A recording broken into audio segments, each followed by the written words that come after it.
The cold CEO was tired of being deceived by women. Until two kids barged in shouting, "Daddy!" He froze. Logan Mercer adjusted his tie knot and glanced at his watch. 6 p.m. Like always, 34 years old, owner of one of the biggest tech companies on the West Coast, his routine was precise like a Swiss watch.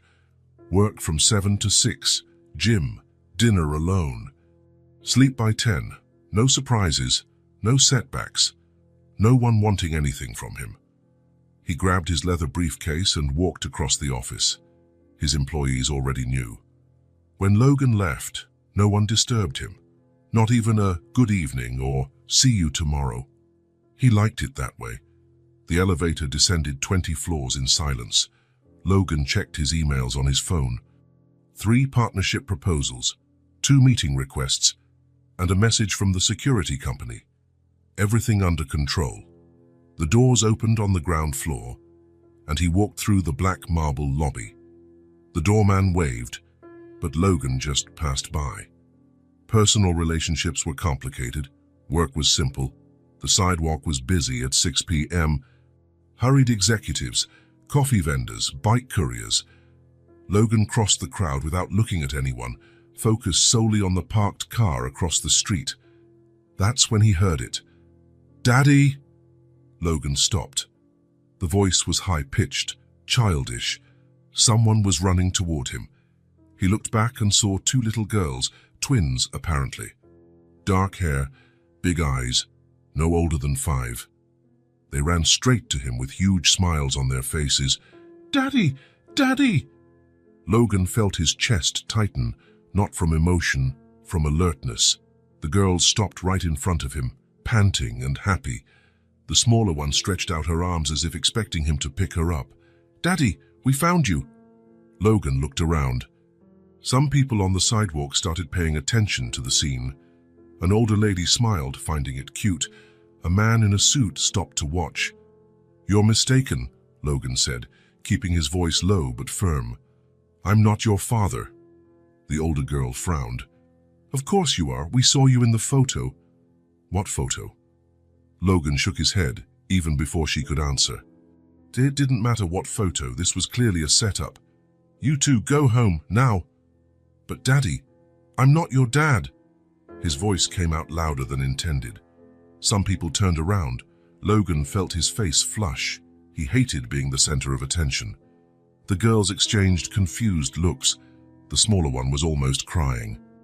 "But you look just like the photo," she whispered. Logan took a deep breath. He needed to get out of there, fast. "Listen carefully. I don't know who you are, where you came from, but I'm nobody's father. Leave before I call security." He turned his back to them and walked toward his car. He heard a quiet sob behind him but didn't look back. He couldn't. But before getting into the car, Logan glanced around and saw Marcus, his personal driver, leaning against the wall of the neighboring building. The man always stayed close when Logan left work, just in case. Logan waved. Marcus approached immediately. "Yes, Mr. Mercer." "Do you see those 2 girls on the sidewalk?" Marcus looked in the direction indicated. The 2 children were still standing in the same place, looking confused. "Yes, sir." "Follow them. Find out where they live, and with whom."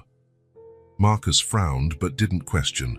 5 years working for Logan had taught him not to ask unnecessary questions. "Is there anything specific you want to know?" "Everything. Who the parents are, where they live, how long they've been in the city, and especially who sent them to me." "Sent them?" Logan opened the door of his Mercedes. "Someone is trying to scam me, Marcus, and they used 2 kids for it." He got into the car and started the engine. In the rearview mirror, he saw Marcus discreetly walking toward the girls. Logan knew the pattern. There was always someone trying to take advantage of him. Ex-girlfriends inventing relationships that never existed, people pretending to be distant relatives, employees making up stories to get raises.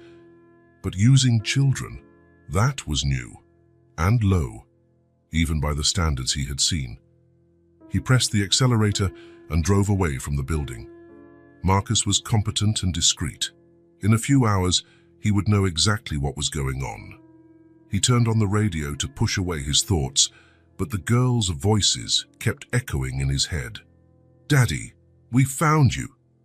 He shook his head. He wasn't going to fall for that. He had fallen for setups before when he was younger and more naive.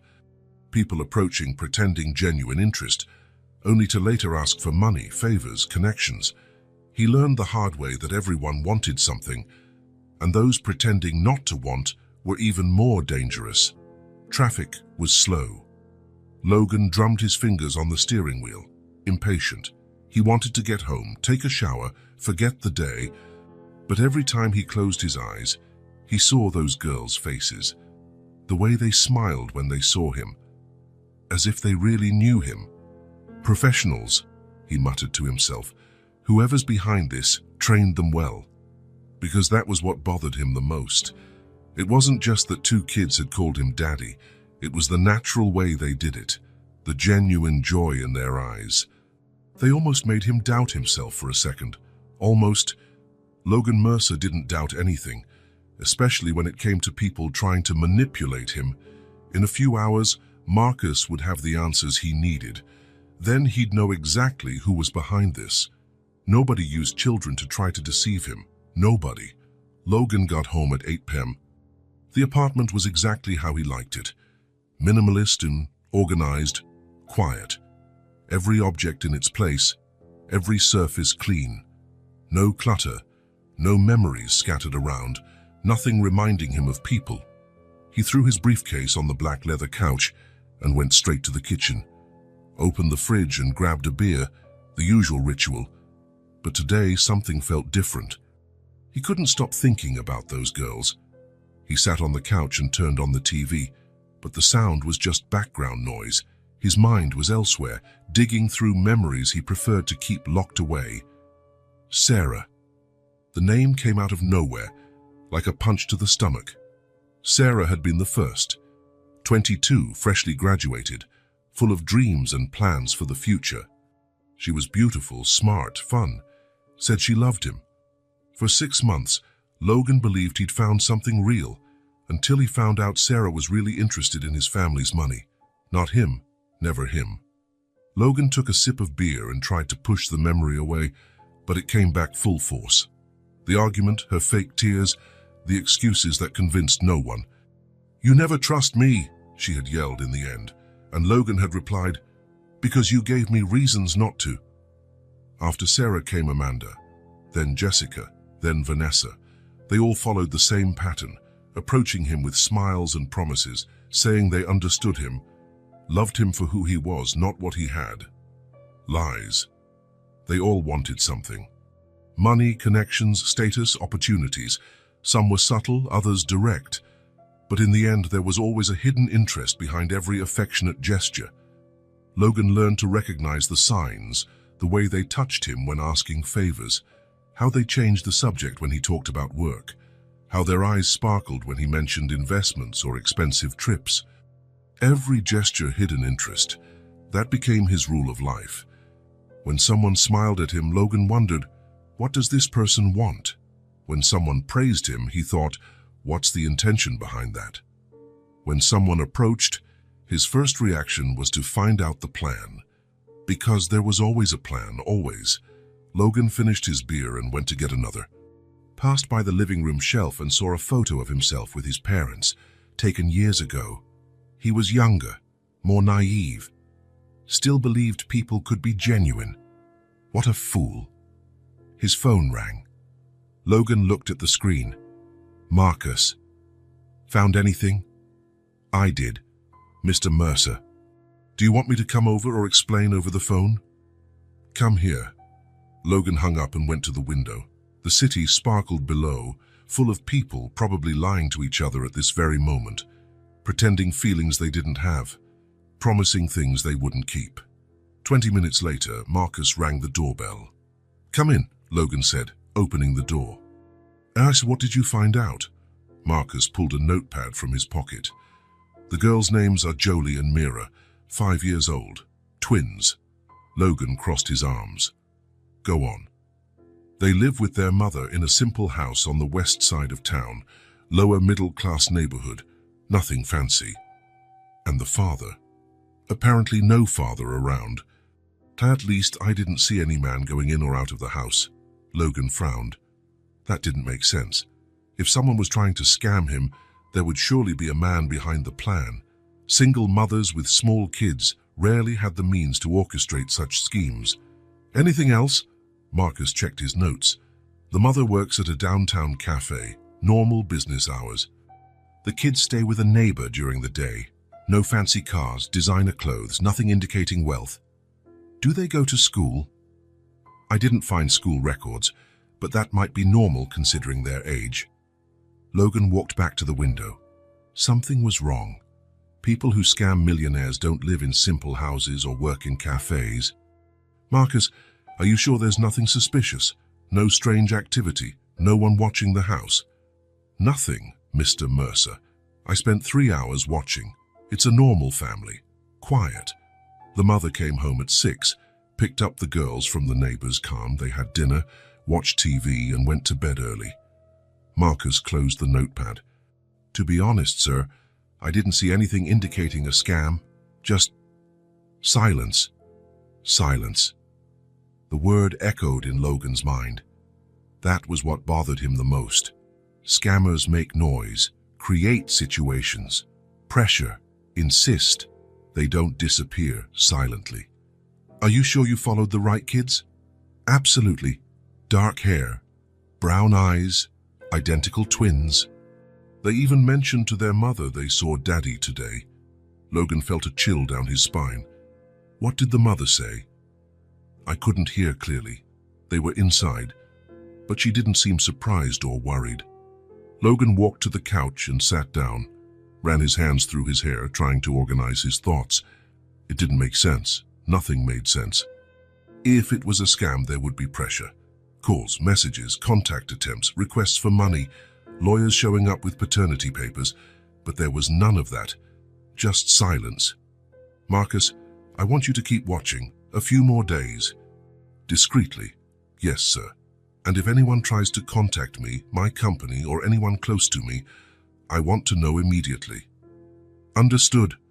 Marcus left, leaving Logan alone with his thoughts. He returned to the window and looked at the city. Below, people were lying to each other, pretending love for money, faking friendship for interest, inventing stories for convenience. That was how the world worked. But then why did those two girls make him so restless? Logan took another sip of beer and tried to convince himself he was right, that someone was plotting something, that in a few days the truth would come out and he could return to his normal life. But a little voice deep inside whispered a question he didn't want to hear. What if it wasn't a scam? Logan shook his head. Of course it was a scam. It had to be, because if it wasn't, that meant his rule of life was wrong. And he couldn't be wrong about that. He couldn't. Logan spent 2 sleepless nights. On the 3rd morning, he gave up trying to ignore the growing unease in his chest, cancelled all meetings for the day, and asked Marcus to get the girl's address. By 10 a.m., he was driving through the west side of town. The neighborhood was exactly as Marcus described. Lower middle class, simple houses, tree-lined streets. Logan observed every detail critically. Old cars parked on sidewalks, well-kept but modest gardens, kids playing in the streets. Nothing indicating wealth or elaborate schemes to scam millionaires. But Logan knew the best scams were just like that, convincing in their simplicity. He slowed down when he found the right number. House number 47, Maple Street. It was a small 2-story house, painted light blue with white trims. The front yard was well maintained, with some flowers planted by the porch. A child's bicycle leaned against the wall, and a set of colored chalks was scattered on the sidewalk. Logan parked across the street and watched for a few minutes, analyzing every element of the scene. Perfect setting for a scam, he thought. Too simple a house to raise suspicion, but neat enough to make a good impression. The flowers in the garden, the strategically placed bicycle, even the chalk on the sidewalk, everything seemed calculated to give the image of a humble but loving family. Whoever was behind this knew exactly what they were doing. Logan checked his watch. 10:15 a.m., a time when the kids would be home, available for the performance. More evidence that everything was orchestrated. He was about to leave when he heard laughter coming from the backyard. He got out of the car and crossed the street. The side fence was low enough to peek over, and there they were. The two girls sitting on the ground playing with bottle caps and pieces of string. The smaller was trying to tie the string around a cap, while the other had already made a sort of makeshift yo-yo. "Look, Mira, I made it spin. Let me try." They laughed as the cap slipped from the smaller one's hands and rolled across the yard. Logan watched coldly. Well-trained kids, he thought, playing with simple objects to project an image of innocent poverty. The performance was rehearsed down to the smallest detail, but he had to admit, whoever trained them did an excellent job. They seemed genuinely absorbed in the game. That's when the older one looked toward the fence and saw him. "Mira! Look!" The two dropped the caps immediately and ran to the fence, huge smiles on their faces. "You came back," said the smaller one, stretching her arms toward him. "We knew you'd come back," added the other. Logan kept a neutral expression. The kids were good actors, he had to admit. The smiles looked genuine, the joy in their eyes convincing. "How did you know?" "Because you're our daddy," said the smaller one, as if it was the most obvious thing in the world. "And Daddy always comes back," added the older. Logan almost laughed at the performance. Whoever was behind this had trained the girls well. Every line was perfectly crafted to hit the emotional chord. "Come, come," they said at the same time, motioning for him to come closer. The girls ran toward the house, one shouting, "Mom, he's here! Daddy's here!" Logan walked to the front door, mentally preparing to face the real mastermind behind the farce. Who could it be? A professional scammer, someone who knew his past and decided to use it against him. He knocked. Footsteps approached from inside.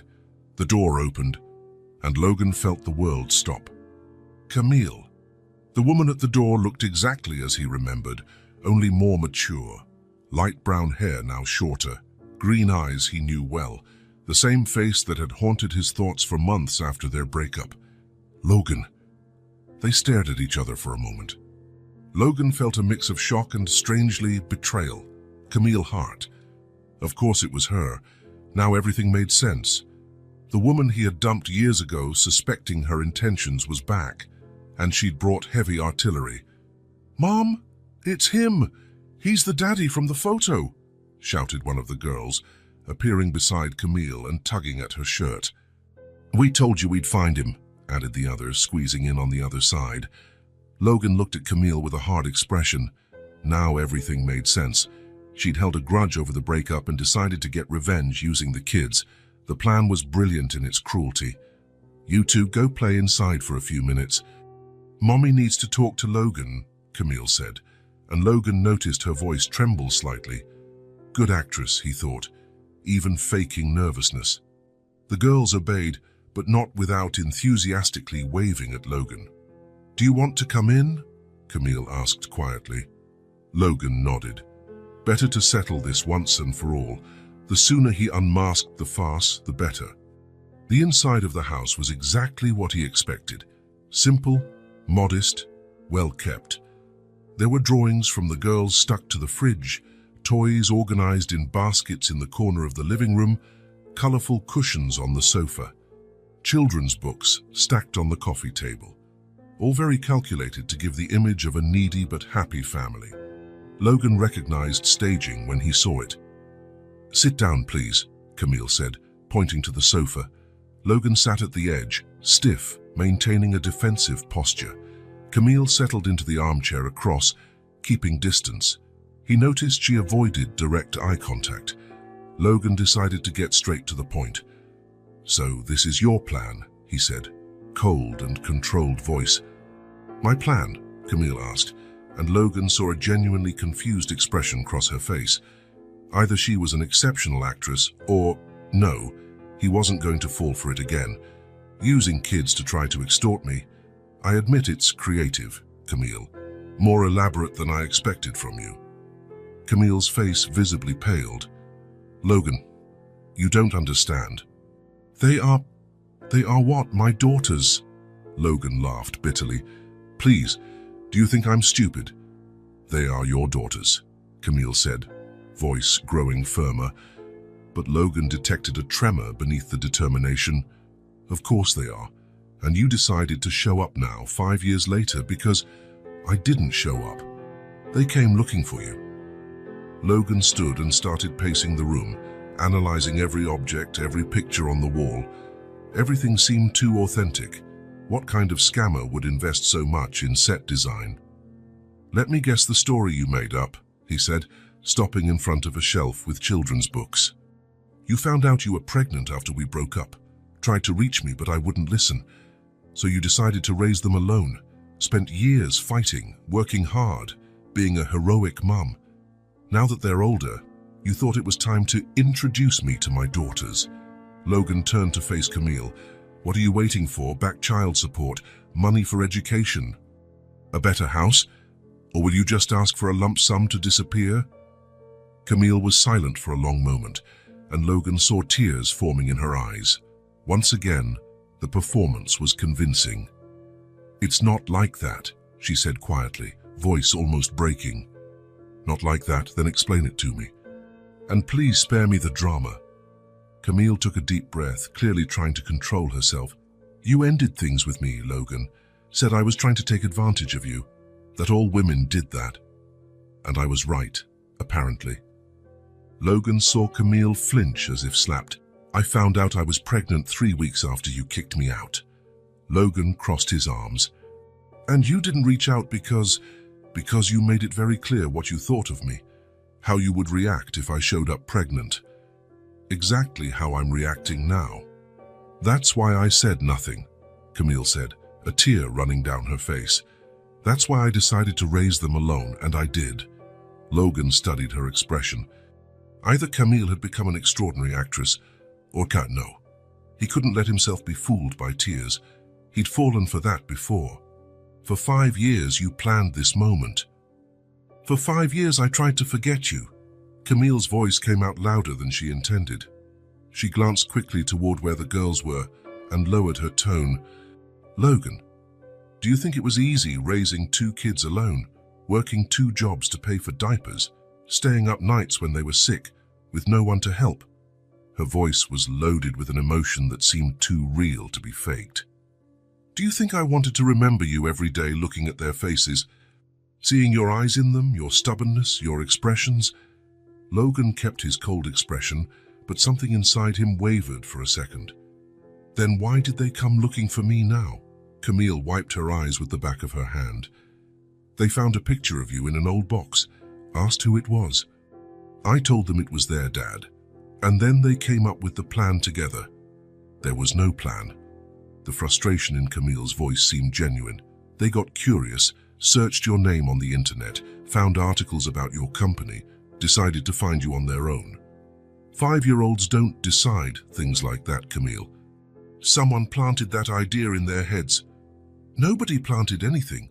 They just wanted to meet their dad. And you did nothing to stop them. I tried to dissuade them, explained you were very busy, that maybe you wouldn't want to meet them.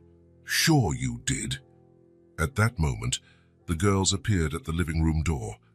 Logan noticed they looked genuinely worried about the tone of the conversation. Mom, why are you two fighting? One of them asked. Logan looked at the two. He had to admit, whoever trained them had done an exceptional job. The concern in their eyes looked authentic. We're not fighting, sweetheart, Camille said, forcing a smile that fooled no one. I'm just talking about grown-up things. Can you play with us? Asked the other girl, looking directly at Logan. Logan studied them. There was something in their expressions that bothered him. They didn't seem to be acting. They seemed truly innocent, but he couldn't be fooled. Not again. Maybe later, Logan answered coldly. The girls looked disappointed but went back to the other room. Logan, Camille began, but he interrupted her. I want a DNA test, he said, looking directly at her. Camille didn't seem surprised by the request. Of course, take as many tests as you want. The promptness of the response caught him off guard. Scammers usually resisted tests, tried to buy time. "Saying I'll schedule it for this week." "No problem." Logan headed to the door but stopped.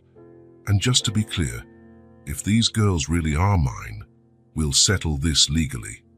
With lawyers, the right way." "And if they're not?" Camille asked quietly. Logan stared at her.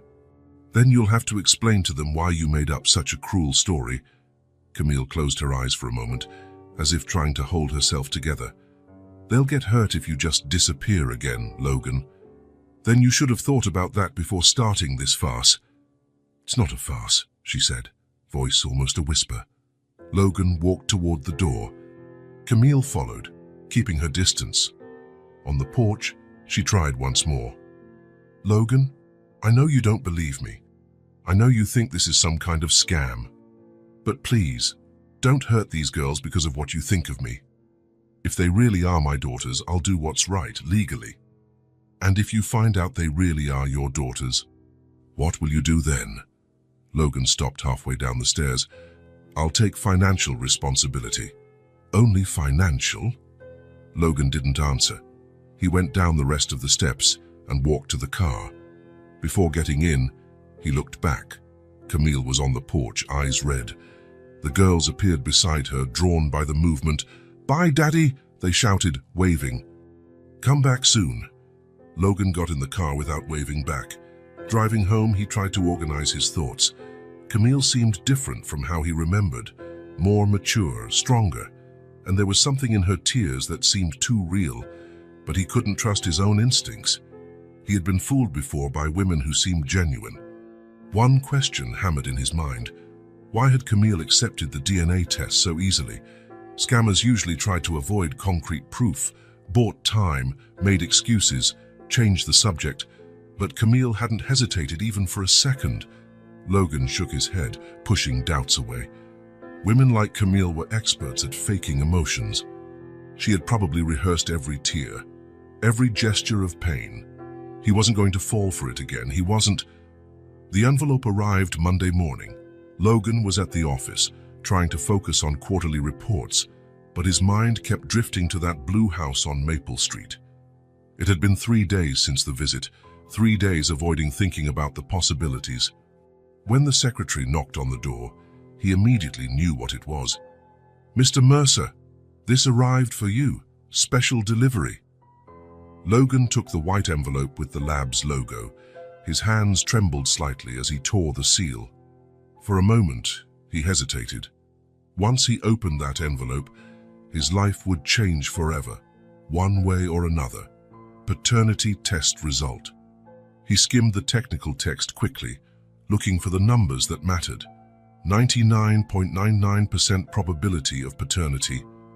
He is the father. Logan dropped the paper on the desk as if it was burning. He stared at the document for several minutes, the words seeming to move on the page. He is the father. All his theories about scams and setups collapsed in a second. Camille wasn't lying. The girls weren't trained actresses. They were his daughters. They had been his daughters from the first moment they ran to him shouting, "Daddy!" His daughters. Logan stood and walked to the window. Down below, the city went on as usual. People walking sidewalks, cars passing, the world continuing as if nothing had changed. But for him, everything had. There were 2 people in the world carrying half his genes, existing because of him, who had spent 5 years waiting to meet him, and he had rejected them. Worse, he had accused their mother of making up a cruel farce. He had looked at 2 innocent children and seen lies where there was only love. Logan returned to his desk and reread the result. 99%. There was no doubt. Jolie and Mira were his daughters. He picked up the phone and cancelled all his appointments for the day, cancelled the afternoon meetings, told his secretary to reschedule everything for the rest of the week.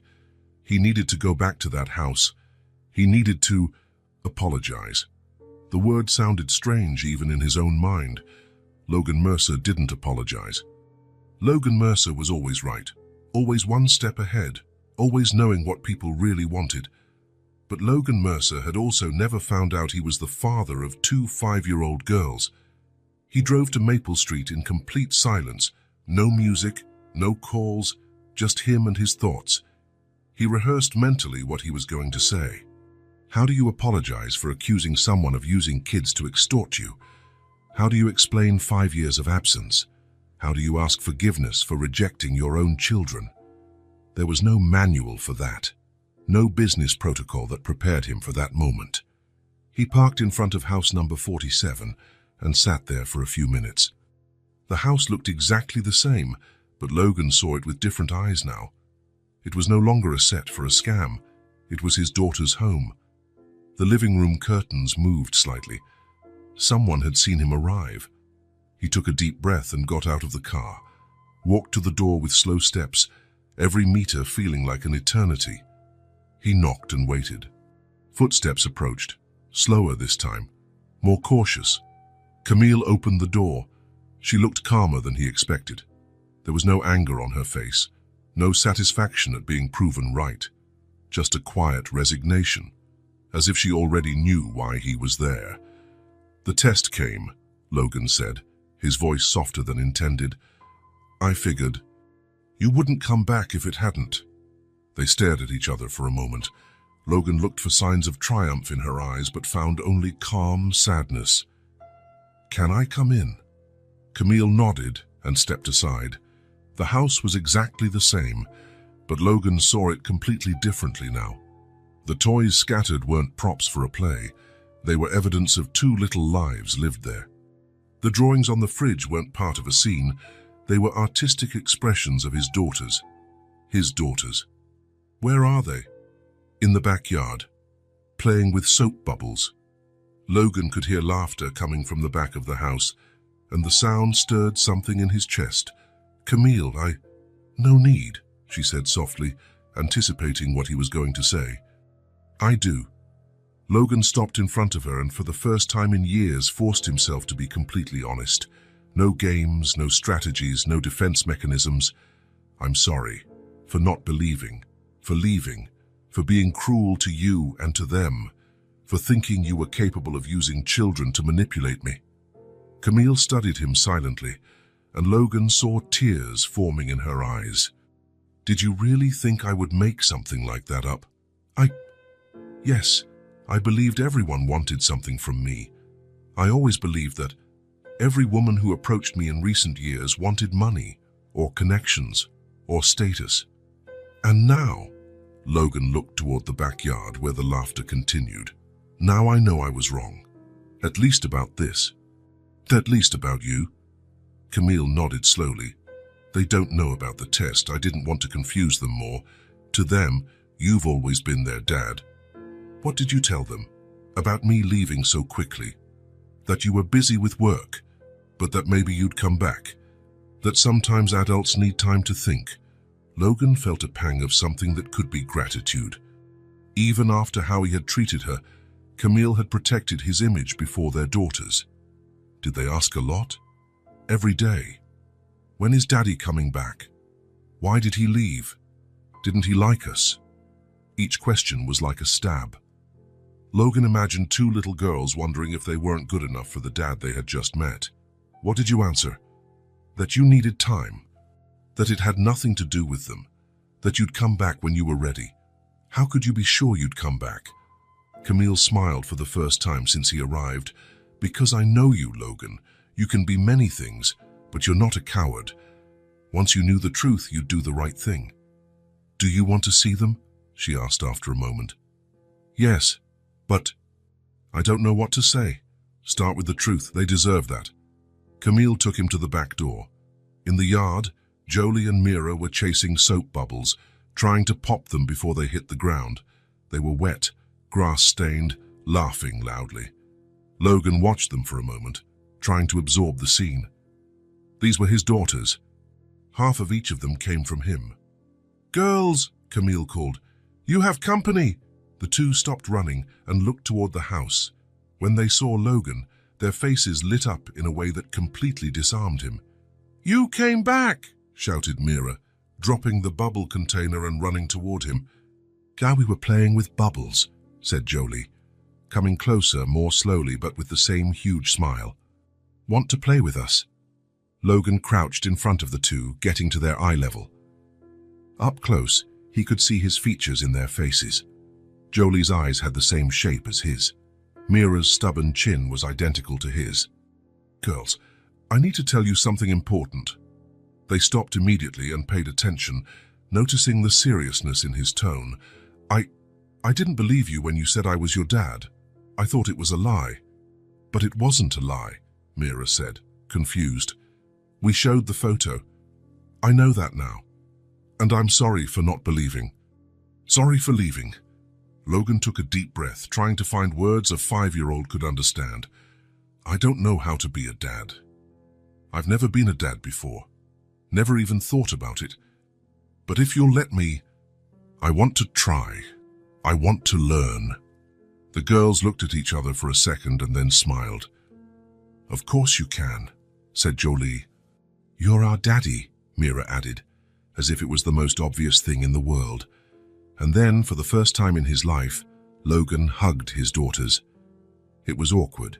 He didn't know where to put his arms, how to squeeze without hurting, how long to hold. One girl was wet from playing, the other had grass stuck to her clothes, but it was sincere, it was real. The girls snuggled against him as if it was the most natural thing in the world, as if they'd been waiting for that hug for 5 years. "Are you staying for lunch?" Mira asked as they parted. Logan looked at Camille, who nodded. "I'll stay." And he did. He ate ham and cheese sandwiches at the small kitchen table while the girls babbled about everything and nothing. They talked about the neighbor who had a fat cat named Whiskers, about the cartoons they liked to watch, about how they wanted to learn to ride bikes. Logan just listened, trying to absorb every detail, every voice inflection, every gesture. He was truly meeting his daughters for the first time. After lunch, the girls insisted on showing the drawings they'd made during the week. Logan sat on the living room floor and looked at each carefully, asking sincere questions about the colors chosen and the characters drawn. "This is our family," Jolie said, showing a paper with 4 stick figures. Logan looked at the drawing. This time, there was a male figure in the family. Tall, wearing a tie, next to 3 smaller figures, 386. "When did you make this?" "Yesterday," Mira replied. "After you left the first time. We always knew you'd come back," added Jolie. "Family always comes back." Logan felt something tighten in his chest. These girls had faith in him that he didn't deserve. At 4 p.m., Logan realized he had to leave. He had a company to run, employees waiting for decisions. But for the first time in his life, he didn't want to leave work waiting. Can I come back tomorrow?" "You can," the girls answered in unison. "Only if you want to," Camille added quietly. "I want to." And he came back the next day, and the next, and the next. In the first weeks, Logan felt lost. He didn't know how to talk to 5-year-olds, didn't understand their games, didn't know what to do when they fought or threw tantrums, but he learned by watching Camille. He saw how she spoke to them, firm when necessary, always loving, how she resolved conflicts without yelling, how she turned boring chores into games. Logan started bringing things. At first, obvious gifts, expensive toys, designer clothes, imported sweets. But soon he realized the girls got more excited about simple presents. A finger paint set made Mira ecstatic for a week. A 50-piece puzzle became Jolie's obsession. "You don't have to bring anything," Camille said one afternoon when Logan arrived with grocery bags. "I know, but I want to help. I want to contribute." "Then help by staying. They don't want your gifts, Logan. They want you." It was true. Logan noticed the girls were happier when he simply sat on the floor to play with them than when he arrived with new toys. Gradually, he began to understand their personalities. Jolie was the more cautious one, the one who thought before acting. She liked puzzles and picture books, asked questions about everything and remembered every answer. Mira was impulsive and adventurous, climbed furniture, ran through the yard, invented crazy games. She protected her sister when anyone bothered them in the neighborhood. and both were smart in a way that surprised Logan. Made connections he didn't expect, had opinions on complex topics, created creative solutions to simple problems. 1 month after the first visit post-test, Logan was sitting in the yard watching the girls play when Mira came up and sat beside him. "Daddy, can I ask you something?" Logan still got startled every time they called him Daddy, but he was starting to like the sound. "Sure. Why did you take so long to come meet us?" The question caught him off guard. He looked at Camille, who was on the other side of the yard with Jolie, but she hadn't heard. I didn't know you existed. Mum said she tried to tell you about us when we were babies." Logan frowned. "When did she tell you that?" "When we asked why you didn't live with us. She said she told you about us when we were little, but you were too busy." Logan looked at Camille again. She had lied to the girls to protect him. "Mom lied," he said quietly. Mira looked at him wide-eyed. "Mom doesn't lie. This time she did, to protect me." Logan took a deep breath. "The truth is, your mum tried to tell me about you, but I didn't believe her. I thought she was making it up." "Why?" "Because I'm an idiot sometimes," Mira laughed. "Everyone is an idiot sometimes." Jolie said I'm an idiot when I eat sand. "You eat sand?" "Just a little, to see what it tastes like." Logan smiled genuinely for the first time in a long while. "Daddy?" "Yes? We just wanted to meet you. Mum didn't talk much about you." Logan felt something stirring in his chest. "What did you want to know?" "Everything. What you were like as a kid. If you liked to play. If you were like us." Jolie came closer, sensing this was an important conversation. "We wanted to know if there was something in you that was also us," she said softly. Logan looked at the two girls. For the first time in weeks, he didn't try to think of a smart or socially appropriate answer. He just told the truth. "There is," he said. "Ma'am, there's a lot." "What?" "You're stubborn. I am too. You ask a lot of questions. I did too when I was a kid. And what else?" Logan thought. "You're brave.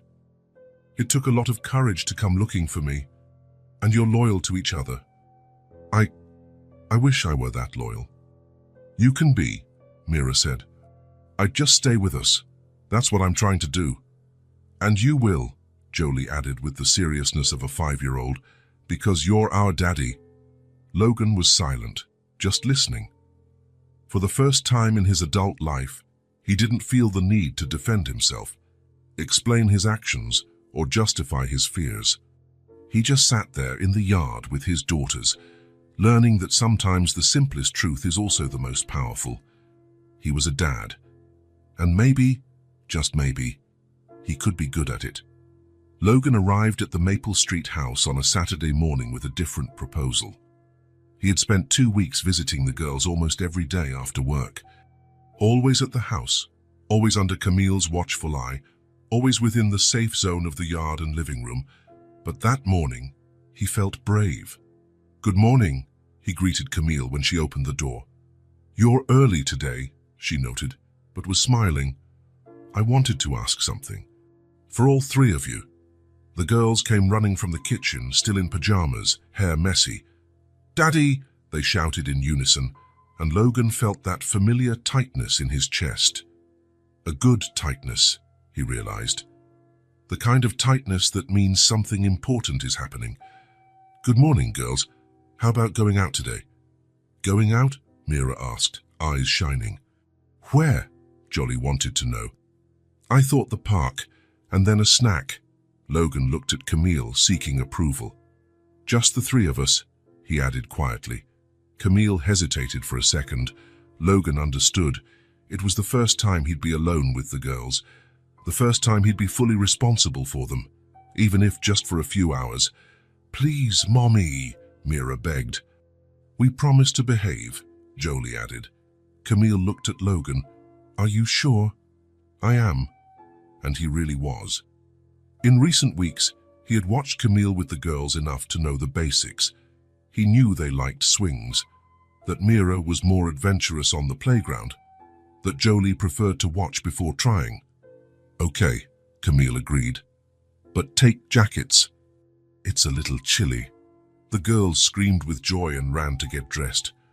20 minutes later, Logan was driving through town with 2 kids in the back seat, singing a song he didn't know and clapping out of rhythm.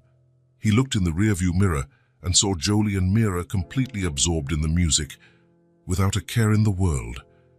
When was the last time he felt like that? Completely in the moment, without thinking about work, problems, responsibilities. He couldn't remember. The park was crowded for a Saturday morning. Families spread on the grass, kids running in all directions, parents pushing swings and shouting, "Watch out," every now and then. Logan felt slightly intimidated. All the other parents seemed to know exactly what they were doing. "Where do we go first?" he asked. "Swing," Mira shouted. "Seesaw," Jolie said at the same time. They looked at each other and laughed. "Swing first," Jolie decided, "then seesaw." Logan followed them to the swings area, watching how they ran fearlessly, as if the whole world belonged to them. "Do you know how to push a swing?" Mira asked, already climbing into one of the seats. "I think so," Logan answered, positioning himself behind her. "Not too hard," Jolie warned, climbing onto the swing next to her. "Mira likes it hard, but I don't." Logan pushed Mira first, gently. She laughed. "Harder." He pushed a little harder. She screamed with joy. "More!" Logan looked at Jolie, who was swinging slowly, content with the gentle motion. "Everyone is different," he murmured to himself. "What?" Jolie asked. "Nothing, just thinking out loud." For 40 minutes, Logan pushed swings. Then they went to the seesaw. Then the slide. Mira climbed up running and slid down screaming. Jolie climbed slowly and slid down quietly, laughing. Logan stayed under the slide, ready to catch anyone who lost balance. They didn't. They were much more coordinated than he imagined, but he liked being there, liked being needed. "Daddy, come play with us," Mira shouted from the top of the slide. "I don't fit up there." "Of course you do. Come." Logan looked around. There were some parents at the playground, but none climbing on the equipment with their kids. "Go on, Daddy," Jolie encouraged. "You're brave. You're brave." Logan climbed the little ladder of the slide, feeling ridiculous. His long legs barely fit in the space meant for kids. But when he got to the top and saw the girls laughing at him, he didn't feel ridiculous anymore. He felt included. "Now go down," Mira commanded. Logan slid down, legs bent awkwardly, trying not to knock over any kids on the way. The girls laughed so much that other children came to see what was happening. "Look, his daddy is playing on the slide," a girl said admiringly. Logan felt a strange pride. After the park, they went to a small diner across the street.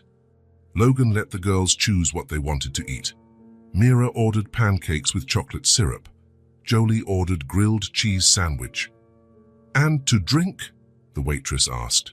"Apple juice," they both said together.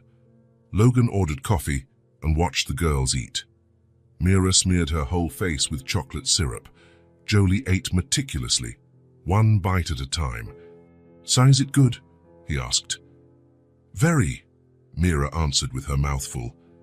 "The best sandwich in the world," Jolie declared. Logan smiled.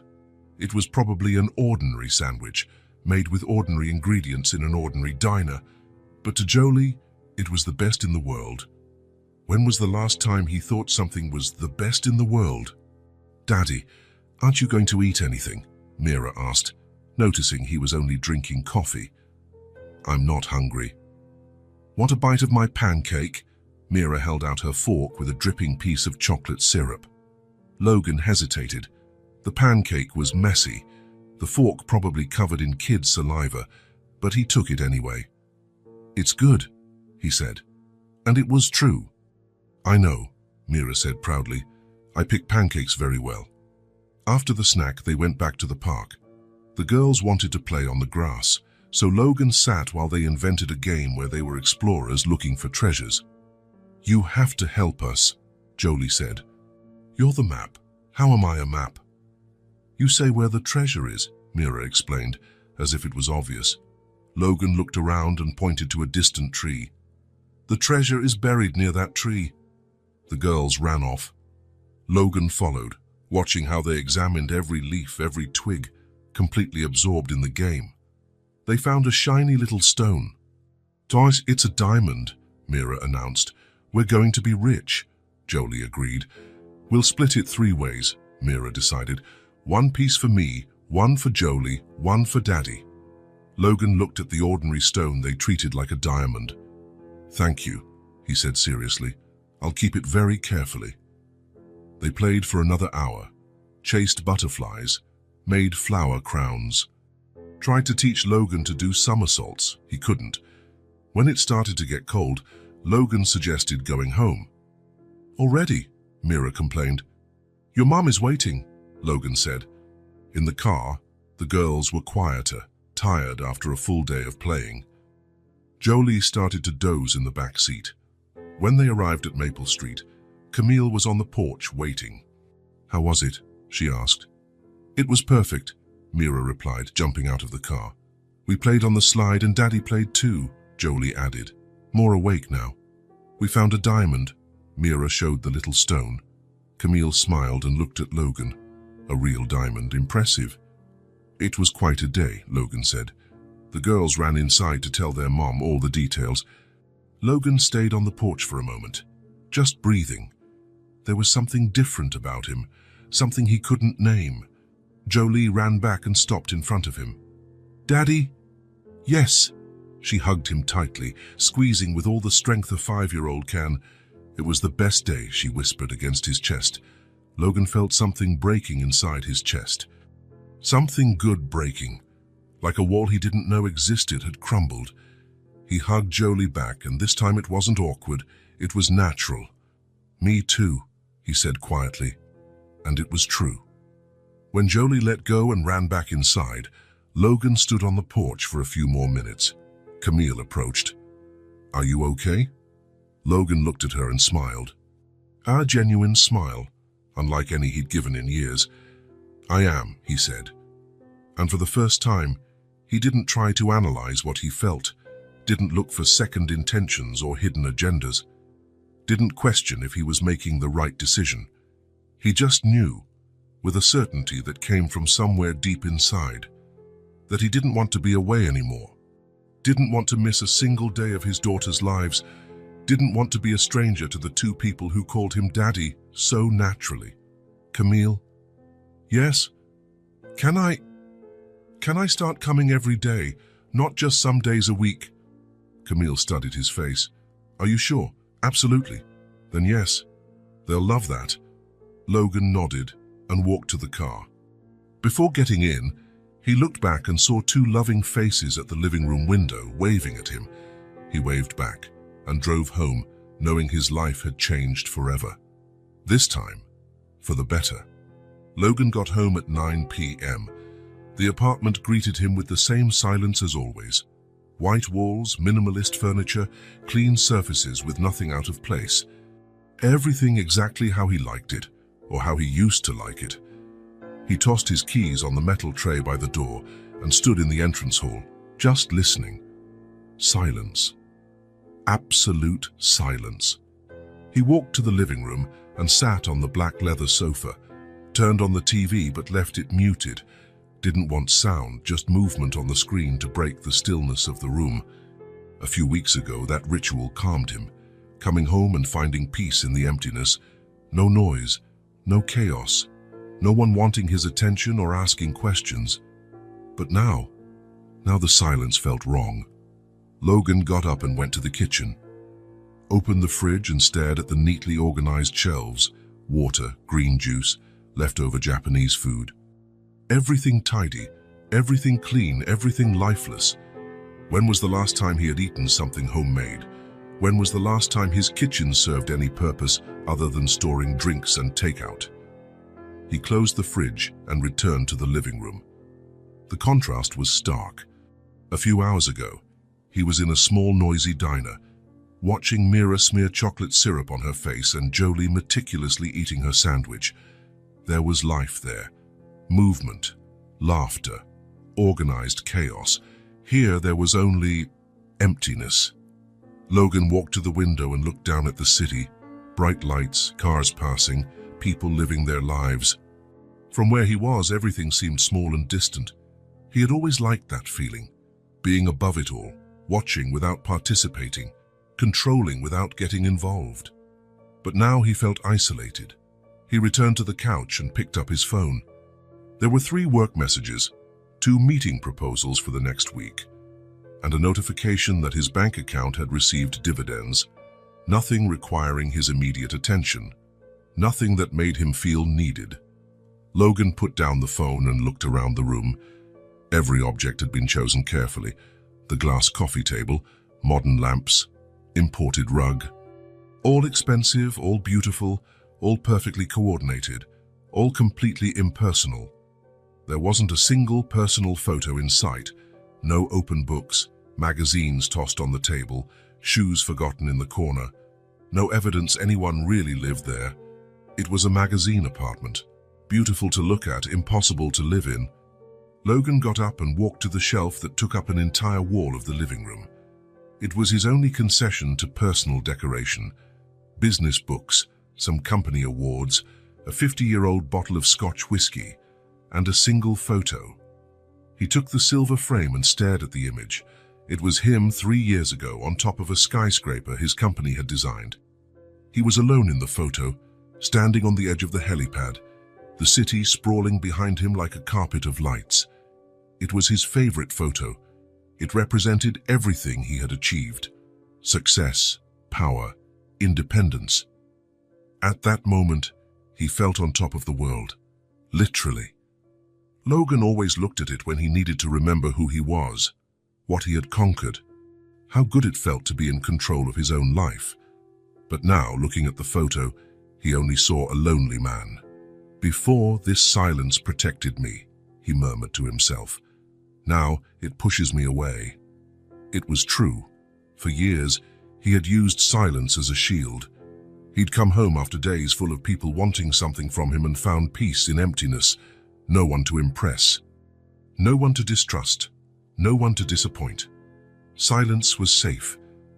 But it was also dead. Logan put the photo back on the shelf and walked back to the window. He remembered the noise at the Maple Street house. Jolie and Mira laughing, arguing, singing off-key. Camille in the kitchen, preparing lunch. The sound of the TV on a cartoon. Footsteps running down the hallway. Life happening. When was the last time he'd heard someone laugh in his house? When was the last time someone ran through his halls? Never. Since buying the apartment 5 years ago, it had been just him, alone with his thoughts, fears, need for control. Logan returned to the sofa and sat again, picked up the photo a second time. The man in the image looked confident, successful, satisfied, but Logan knew the truth. That day on top of the building, he felt empty. He had just broken up with a girlfriend he suspected was only interested in his money. He was surrounded by employees who agreed with everything he said. He had just closed $1 million deal that didn't excite him. Success, but no happiness. Power, but no purpose. Independence, but no connection. For the first time since taking that photo, it didn't represent victory. It represented isolation. Logan remembered Jolie's hug a few hours earlier. It was the best day, she had said, and it was true. For her, a simple day at the park and a pancake at an ordinary diner was enough for complete happiness. When was the last time Logan had felt that way? Completely satisfied with something simple. He couldn't remember. He had spent so much time building walls, protecting himself from people who might want to take advantage of him, that he ended up protecting himself from the possibility of something real. The phone rang. Logan looked at the screen. Work. Probably some problem that could wait until tomorrow, but someone considered urgent. He let it ring until it went to voicemail. 5 years ago, he would have answered immediately. Work was his priority, his obsession, his identity. But today he had discovered something more important than work. He had discovered what it meant to be needed. Not because he was rich or powerful, but because 2 little girls called him Daddy and really wanted him there. Logan got up and walked to the bedroom. It was as impersonal as the rest of the house. Made bed, everything in place, no evidence of a life being lived. He opened the closet and looked at the rows of identical suits. Black, grey, navy blue, all expensive, all perfect, all the same. When was the last time he had dressed for anything other than work? At the park today, he'd felt overdressed in his dress pants and shirt. The other families wore jeans and t-shirts, clothes for playing and getting dirty, living. Logan closed the closet and returned to the living room. He sat on the sofa and looked around again. Everything he had built, everything he owned seemed inadequate now. Not inadequate in value or quality, but inadequate for the kind of life he was beginning to imagine. A life with 2 girls running through the halls. A life with drawings stuck on the fridge. A life with noise, chaos, and laughter echoing through the walls. A life with purpose beyond success. Logan grabbed his phone and opened the photo gallery. There were hundreds of images, meetings, work events, awards, business trips, but no personal photos, no memories of moments that really mattered. Today at the park, he'd thought about taking a photo of the girls playing, but he hadn't. He still didn't feel ready to document their lives. But maybe soon he could start making his own memories. Logan put the photo from the shelf on the coffee table where he could see it better. The lonely man at the top of the building stared back, well-dressed, successful, well-protected, and completely alone. "I don't want to be you anymore," Logan said to the photo. For the first time in years, he knew exactly what he wanted. He wanted to be the man Jolie and Mira saw when they looked at him, the man who deserved to be called Daddy, the man who was present, involved, caring more about loud laughter than high profits. Logan turned off the TV and went to the bedroom. Tomorrow he would return to Maple Street, and the next day, and the day after, because he had discovered that the silence that always protected him had also imprisoned him, and it was time to break free. Logan had become a constant presence at the Maple Street house. 2 weeks after the day at the park, his routine had completely changed. Instead of working late every day, he left the office at 5 sharp. Instead of lonely dinners and silent nights, he spent afternoons playing in the yard and helping with homework. The girls had gotten used to his presence. They no longer ran to the door when he arrived. They just looked, smiled, and continued what they were doing, as if they always knew he'd come. It was a Thursday afternoon when Jolie approached him with something hidden behind her back. Logan was on the sofa, trying to do a puzzle with Mira, when he felt a poke on his shoulder. "Daddy?" "Yes," Jolie was serious, more serious than a 5-year-old should be. "We made something for you." "You did?" Mira dropped the puzzle piece and ran close to her sister. Tell him, Jolie." "I will."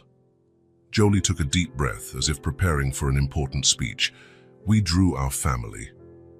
Logan felt something move in his chest. "Your family." "Our family," Mira corrected. "Yours, mine, Jolie's, and Mommy's." Jolie took the paper from behind her back and handed it to Logan. It was a typical child's drawing, 4 stick figures of different sizes, all holding hands in a row. The smallest figure had short hair and a huge smile, clearly Mira. Next to her, a slightly bigger figure with longer hair, Jolie. Then a figure in a skirt with wavy hair, Camille. And finally, a tall figure wearing what looked like a tie, him. In the middle of the drawing, floating above the 4 figures, was a red heart drawn so carefully that you could still see the pencil marks where it was erased and redone several times. Logan held the paper with both hands as if it were made of glass. "We drew our family," Jolie repeated, her voice full of pride. Logan looked at the drawing and felt something breaking inside his chest, something good breaking. Throughout his adult life, he had avoided forming bonds, avoided becoming part of something bigger than himself, and now he was looking at a drawing where he was represented as a fundamental part of a family. A family. "Can I keep it?" he asked, his voice quieter than intended. "Of course," Mira answered, as if it was obvious. "It's yours," Jolie said softly. "It always was. Always was." Logan looked at the girls, then at the drawing, then at the girls again. "Thank you," he said, and the word carried much more weight than two 5-year-olds could understand. Camille had watched the whole scene from the kitchen. She approached and sat in the armchair, a small smile on her face. They worked on the drawing all morning, she said.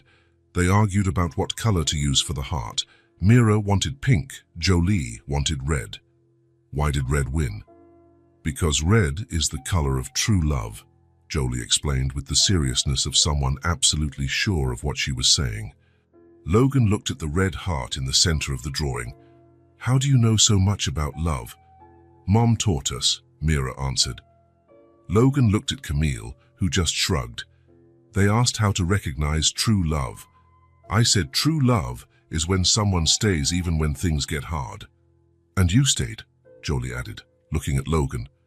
Even when we got sick last time, even when we fought, even when we made a mess, you always come back. Logan remembered the previous week when the girls had argued about whose turn it was to pick the show on TV. The argument escalated into crying, shouting, and mutual accusations of "that's not fair." His first reaction was to step away, let Camille handle it. That's what he always did when things got emotionally charged. He withdrew. But this time he stayed, helped mediate, suggested they watch 2 episodes, 1 each, stayed until the conflict was resolved and the girls played together again. They didn't expect a perfect dad, Camille said quietly, as if reading his thoughts. Just one who stays. Logan carefully folded the drawing and put it in his wallet. I'm going to hang it on my office wall, he said. Really? Mira asked, eyes shining. Really? So everyone can see our family? Our family. The words came naturally, without hesitation. It was the first time Logan referred to the group as our family, out loud. And it felt right. The rest of the afternoon passed normally. They played in the yard, helped Camille prepare dinner, watched a cartoon. Logan said goodbye at 8 p.m, promising to come back the next day. But when he arrived the next morning, something was different. Camille opened the door even before he knocked, her face worried. They have a fever, she said without preamble. Logan felt his blood run cold. A fever? Since when? They woke up like that. Mira has 101.3 degrees and Jolie has 100.8 degrees. Logan pushed the door and went in quickly. Where are they? On the couch. Logan, they're fine, it's just...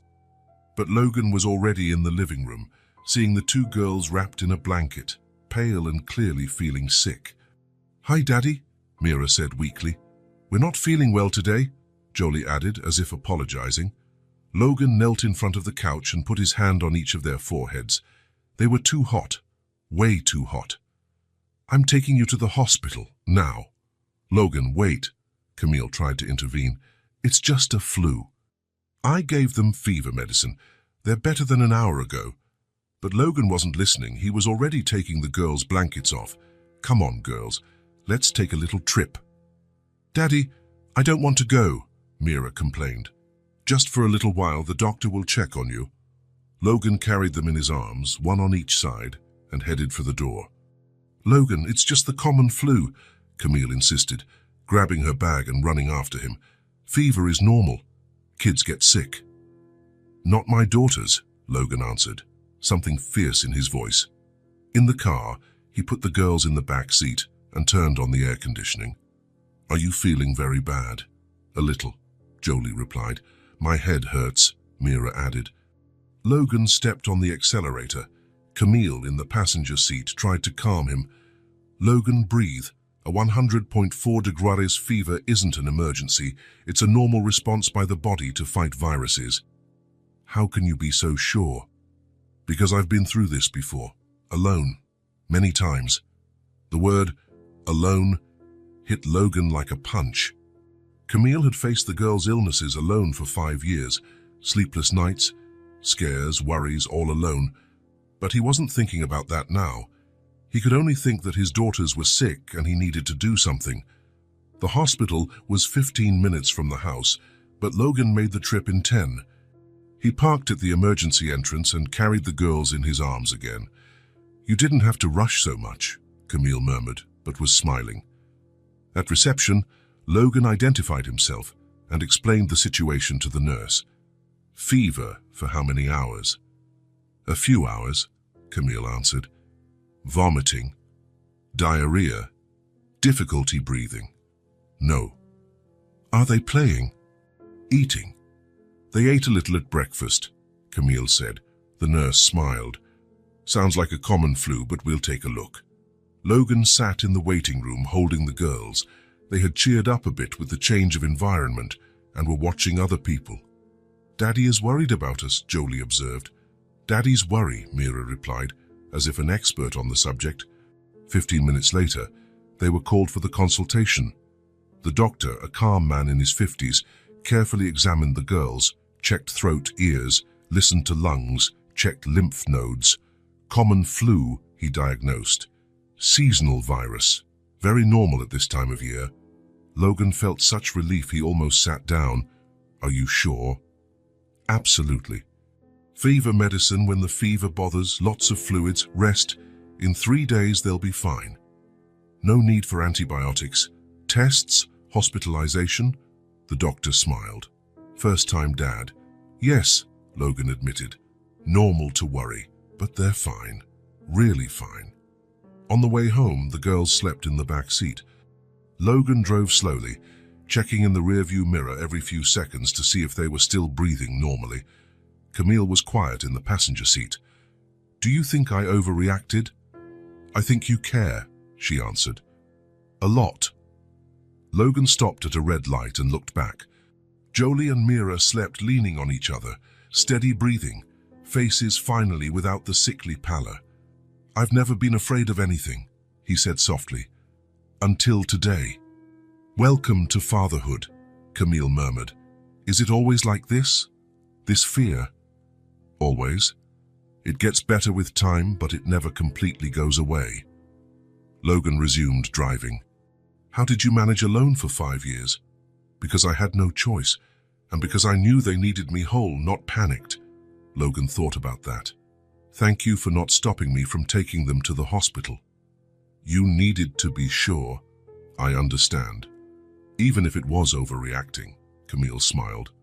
Logan, you found out you're a dad just a few weeks ago. You cut years of normal worries into a few intense weeks. It's natural to panic at the first illness. When they got home, Logan carried the sleeping girls inside and laid them on the couch. They didn't even wake up during the transfer. Camille covered them with a blanket and checked their temperatures again. The fever had gone down. They'll be fine, she said to Logan. I know, he answered. Now I know. But he stayed sitting next to the couch, watching them sleep. A few hours earlier, he looked at a drawing where he was represented as part of a family. Now he understood that being part of a family meant much more than being in a drawing. It meant caring, it meant being afraid. It meant that his own peace depended on the well-being of others. It was terrifying, and it was the best thing that had ever happened to him.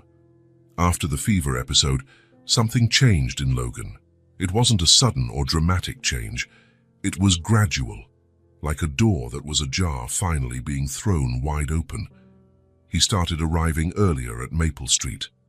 Instead of punctual visits after work, he showed up at 4 p.m., sometimes even at lunchtime.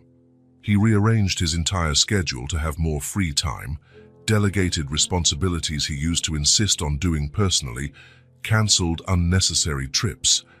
So the girls will think you live here, Camille joked one Friday afternoon, when Logan arrived with a bag of children's books and a watercolor kit. That wouldn't be a bad idea, he replied, and something in his serious tone made Camille look at him more closely. Logan had become a dedicated student of fatherhood.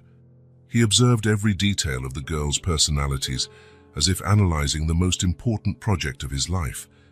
He found out Jolie was afraid of the dark, but too proud to admit it to anyone. On the nights he stayed for dinner, he noticed how she always found elaborate excuses not to go to her room alone after dark. I need to get my teddy bear, she would say with forced naturalness. I forgot to brush my teeth. I think I left the window open and the wind is blowing. Want me to come get your teddy bear with you? Logan would offer casually, pretending not to notice the pattern. No need, Jolie would answer with dignity. but her eyes revealed immediate relief. "I'll come anyway. I also want to see how that drawing you were making yesterday turned out."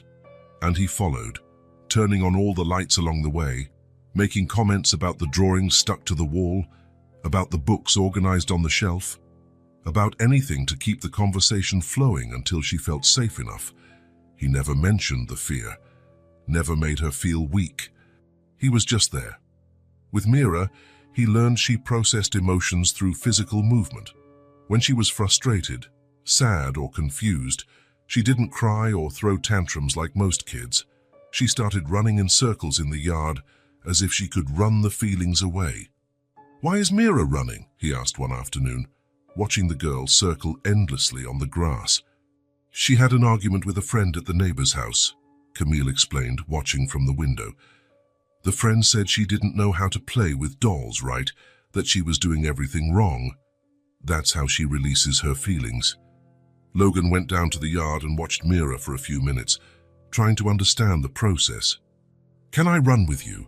Mira stopped abruptly, surprised and breathless. "Do you know how to run for real?" "Of course I do. Race you to that big tree." For 15 minutes, Logan ran after a 5-year-old girl around the yard, making sure to let her win most of the races. When they stopped, both breathless and sweaty, Mira was smiling again. "I feel better now," she said, throwing herself on the grass with satisfaction. "Me too," Logan replied, sitting beside her. "Sometimes you just have to let the bad feelings out of your body." "Yeah, running they go out through your feet and leave," Mira explained with the simple wisdom of a child. Logan smiled genuinely. "Makes perfect sense." Slowly, he built small but deeply meaningful traditions. Every Tuesday became official story time. Logan discovered he had a natural talent for storytelling, creating epic, elaborate adventures where Jolie and Mira were always the main heroines. They sat one on each side of him on the living room sofa, completely absorbed in stories of brave princesses and adventurous sisters. "Tell the one about the dragon who just wanted to make friends but nobody understood," Mira always asked. "No, tell the one about the princess who became an inventor and created a machine to make colorful clouds," Jolie asked at the same time. Logan told both Hess and a few others, adding new details to each version, creating a complex narrative universe where the girls were always clever, brave, and kind. Thursday became cooking day. Logan, who had never cooked anything beyond heating food in the microwave, invested time in family recipe books and online tutorials. He learned to make perfect pancakes, elaborate sandwiches with fun shapes, simple cookies, and even a basic chocolate cake. "You're becoming a real dad," Camille observed one Thursday afternoon, watching Logan teach Jolie to crack eggs with scientific precision, while Mira measured flour with the seriousness of a professional chef. Logan stopped what he was doing and looked around. Small flour-covered hands, completely messy countertop, batter splashes on the wall, laughter and lively chatter echoing through the kitchen. 6 months ago, all that mess would have made him deeply anxious. Now it seemed absolutely perfect. "See how good it is to have someone around," Camille said with a half smile, gently wiping some flour from Mira's nose. Logan looked at her and didn't answer immediately, but his eyes said it all. Deep gratitude that she had allowed him into that life, honest recognition that he had wasted 5 precious years, and something deeper, the complete understanding that he was exactly where he was supposed to be. "It's good," he said simply. "It's really good." It was on a rainy autumn Friday, 3 months after their first meeting at the park, that Logan made a decision he'd been maturing for weeks. He arrived at Maple Street with a folder of documents instead of the usual toys, a serious and determined look on his face. "Camille, I need to talk to you about something important." "Did something happen? You look worried." "Yes, something happened. I want you 3 to move." Camille's face visibly paled. "Logan, if you think we're becoming too dependent on you, or if this is interfering with your life—" "No," he interrupted quickly, realizing how his words sounded. "It's not that at all. I want you to move to a better house." Camille frowned, genuinely confused. "Give us better how? Logan carefully opened the folder and pulled out printed photos of a big, cozy house with a spacious yard and wooden porch. I found this house last week. 3 large bedrooms, 2 full bathrooms, huge backyard with trees for the girls to climb, and space for them to play. It's in a safe residential neighborhood with an excellent school 2 blocks away. Logan, before you say anything or start protesting, I need you to understand one thing. This is not charity, it's care. You deserve more than this small house where you barely fit. The girls deserve their own rooms, space to grow, safety, opportunities. Camille looked at the photos in prolonged silence, going through each image. I can't afford the rent on a house like that, Logan. You know that. I can, and I want to pay. Why? Logan stopped and thought carefully about the answer, knowing it was important. Because they're my daughters, and I want to give them the best I can offer. Because I want them to grow up in an environment where they can dream big and have space to fulfill those dreams, and because I want them to have a place to welcome me when I want to stay longer. Camille studied his face closely. Longer how exactly? Whole weekends, long holidays, vacations maybe. I want to have a room in that house, Camille. I want a place where I can stay when they're sick, when they have nightmares, when they need help. Are you absolutely sure about that? Logan looked toward the yard, where the girls were playing house with cardboard boxes as furniture. I'm sure I want to be part of their lives for real, every day. And I'm sure you 3 deserve a house where you can grow up without limits. The move happened 3 weeks later, on a sunny November Saturday. Logan hired the best moving company in town, but insisted on helping personally at every step. He carried heavy boxes, assembled new furniture, helped the girls carefully choose how they wanted to arrange their new rooms. Is this room really just mine? Jolie asked for the 5th time, spinning in the empty space that was 3 times bigger than before. Just yours. You can decorate it exactly how you want. And can I paint the walls any color I choose? Mira asked, already mentally planning. So we can go to the store and pick colors together tomorrow. The new house completely changed the dynamics of everything. Logan started spending entire weekends with them, arriving Friday night after work and only leaving Sunday after dinner. Gradually, he established his permanent presence in the house. He had his own toothbrush in the bathroom, casual clothes hung in the guest room closet, his fixed spot at the kitchen table. The girls, now with enough space, emotional stability, and an established routine, finally started going to school. Logan made sure to personally attend the first day, helped pick out colorful, fun backpacks, enthusiastically bought all the required supplies, attended the parent meeting as if it were the most important event of his career. This is our daddy, Jolie proudly introduced him to the teacher. He teaches us how to make pancakes and tells the best stories in the world, Mira added, proudly nodding. The teacher smiled kindly. You're very lucky. We know, Sin, the 2 answered in perfect sync. Every Friday became a sacred ritual. When the girls came home from school, they ran straight to Logan to show their weekly notebooks, carefully done homework, drawings made in class, small and big achievements. Look, Daddy, I learned to write my whole name without anyone helping. Look at this drawing of our family I made in art class. The teacher said my essay on my family was the best in the whole class. Logan kept everything religiously, old notebooks, crumpled drawings, graded tests, loving notes from teachers, all went into special boxes organized chronologically in his office. It was on a sunny December Sunday, 3 weeks before Christmas, that the moment happened Logan would never forget. They were in the big room of the new house, decorating a Christmas tree together. Logan, in his characteristic enthusiasm, had bought a tree too big for the space and more Christmas decorations than 2 kids could use in 5 consecutive holidays. The girls were in total excitement, running from one side of the room to the other, hanging colorful balls on increasingly overloaded branches, creating decorative patterns that only made sense in child logic. Logan was on top of a small ladder, carefully adjusting the golden angel at the top of the tree. when he felt two pairs of small arms simultaneously wrapping around his waist. He looked down and saw Jolie and Mira hugging him, both looking up with unusually serious expressions. "Daddy," Jolie said in a quieter voice than usual. "Yes, we love you," she said with absolute clarity and seriousness. "Very, very much," Mira added, squeezing the hug tightly.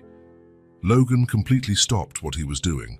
The ladder shook slightly, but he didn't even notice. No one had said those words to him since. He couldn't remember since when, maybe never with such sincerity. He carefully climbed down the ladder and knelt in front of the girls, getting to their eye level. "Do you really love me?" "Of course," Jolie said, as if it were the most obvious thing in the universe. "You're our daddy." "And you love us too," Mira added with the absolute confidence only a child can have. Logan paused, took a deep breath, feeling something moving in his chest, something warm and overwhelming that almost knocked him down. "I love you too," he said in a low voice, but firm and clear. "Very much. More than I ever imagined possible to love anyone in life." The girls smiled simultaneously and hugged him tighter, squeezing against him. "We always knew it," Jolie murmured against his chest. "How did you always know?" "Because you stayed," Mira explained with deep simplicity. "People who really love us stay, even when it's hard." Logan hugged his daughters for a long moment, eyes burning with tears refusing to fall but definitely there. Camille was standing in the doorway, watching the whole scene with a deeply emotional smile. "Now we're really a complete family," she said quietly. "We always were," Logan answered without letting go of the girls. "I just took 5 years to realize it." The following Monday, Logan was at the office when Marcus brought a small package. "The photos you requested have been developed, Mr. Mercer." Logan carefully opened the envelope and smiled upon seeing the result. They were photos from the previous weekend, the girls running freely in the new house's yard, him patiently teaching Mira to ride a bike, Jolie reading a story aloud to him, the three making exaggerated faces at the camera, completely relaxed. He chose the best one, a spontaneous photo where the three were hugging on the sofa, laughing at some inside joke, completely relaxed, and put it in an elegant silver frame. The old photo from the rooftop, where he was alone watching the city, had been carefully put away in a drawer weeks ago. On his office desk, right in front of the chair where he spent most days, there was now only the photo of his daughters. Every time his schedule got too busy, every time a meeting ran past the promised time, every time someone tried to convince him to work late or travel on weekends, Logan looked at that photo. Two girls smiling at the camera, confident and certain their dad would be home in time for dinner, to help with homework, to tell bedtime stories. "You're the best things in my life," he murmured to the photo on a particularly stressful afternoon at the office, when 3 different meetings tried to steal his weekend time. And for the first time in his life, he knew with absolute certainty that it was true.